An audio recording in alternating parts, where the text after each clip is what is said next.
Hi, my name's Stephanie from the Monday 12:30 p.m. tutorial, and this week my group will be discussing happiness, hope, and empathy.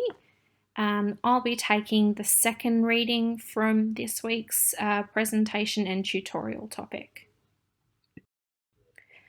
So the reading that I'll be covering is the Hutchinson 2014 piece titled A Global Politics of Pity, Disaster Imagery, and the Emotional Construction of Solidarity After the 2004 Asian Tsunami.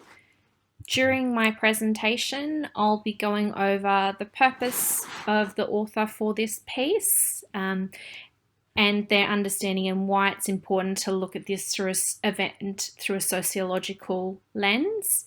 I'll then go over the methodology that was used to examine this disaster.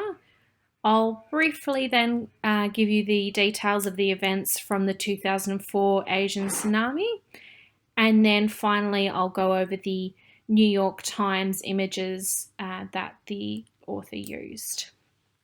So firstly, the purpose.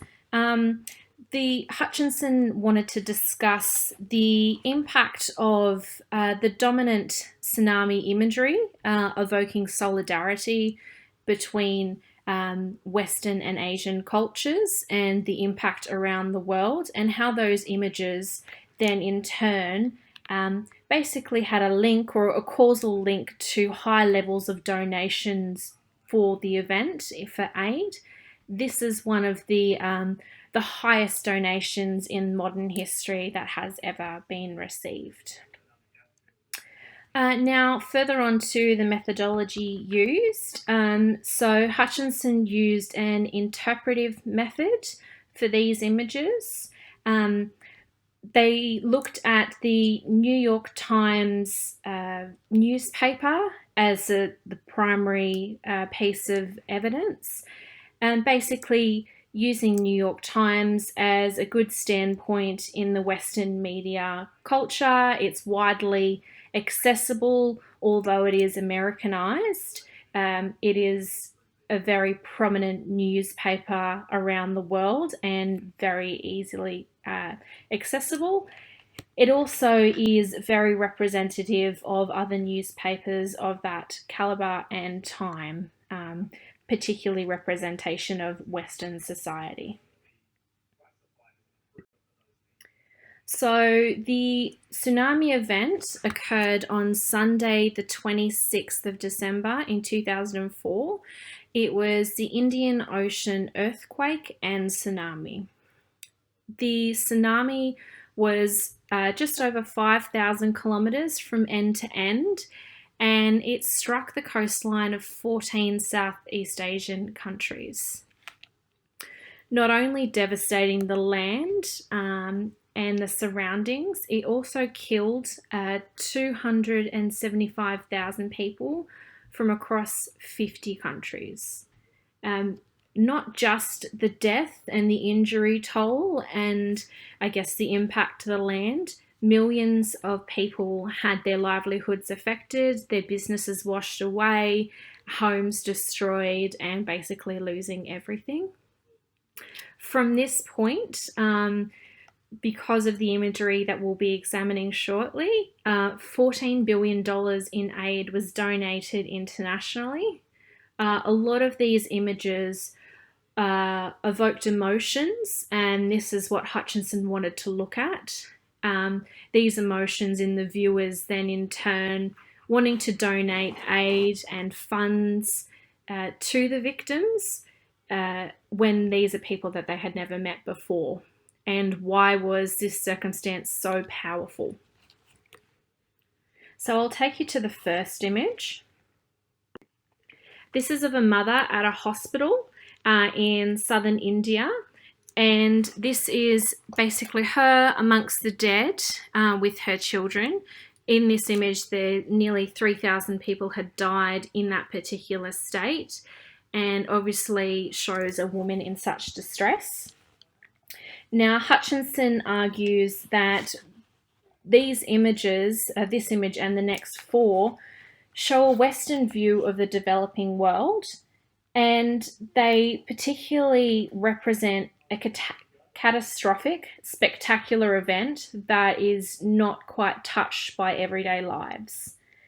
These images are used in somewhat as a PowerPoint, a power of the viewer over those that they are viewing. So obviously the little defenseless children, babies, grandmothers, and a mother in significant distress. This is the second image. This is of a woman who lost her 4-year-old daughter who perished in the tsunami, and basically she was vowing that she never wanted to let her daughter go. This image, along with the remainder, just show a lack of Western people, even though they were affected during the event. People that had passed were also of Western background, yet they seem to be missing in all the images of the chaos. The third image is of a young girl reaching out for clothes and food that were distributed by charities through the relief efforts, and the difficulty that she's facing being alone and trying to get the things that she needs for survival. Another point about the Western people that were impacted that are not in these images that Hutchinson makes is a potential reason could be that they had the funds that these other people that did not have in the developing nation did not have. They were able to remove themselves financially from the situation, whether it be to fly back to their country of origin or to another area to remove themselves from the devastation, and they could feed and clothe themselves, whereas those that were affected from the Asian tsunami that were local to the area weren't able to do so. They're typically in a developing nation and of a lower socioeconomic status, so they were not financially able to do so. The fourth image that Hutchinson views is an image in the airport. So as it outlines, it's one of the most battered provinces in Sumatra, India, and these are refugees reaching for relief supplies. Very similar to the other 4 images and the previous image showing young children and people in distress really reaching out for those hands of relief.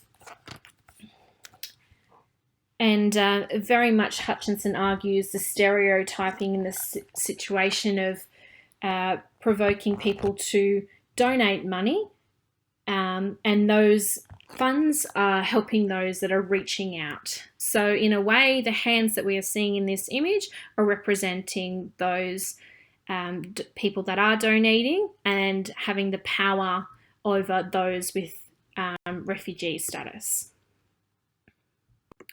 The final image is of an American aid officer